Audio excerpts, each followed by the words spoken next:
नमस्ते, मी सुनीता गाडीवडर. आज बनवते मी थालीपीठ नाश्त्याला. आज शनिवार आहे.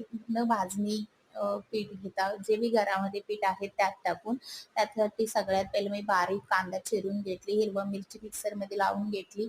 त्याच्यामध्ये सगळं प्रकारचं म्हणजे गव्हाचं पीठ, बाजरी पीठ, नाचणीचं, बेसन, तांदळाचं पीठ, चवीनुसार मीठ टाकली, भरपूर कोथिंबीर ॲड केली आणि ओवा टाकली, थोडंसं जिरा पावडर टाकली, धनिया पावडर टाकली, हळद टाकली.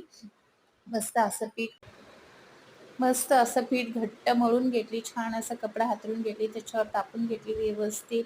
छोटंसं एक पहिला मी आगनीसाठी बनवत आहे, त्यानंतर मी बनवले आमच्यासाठी छान असं.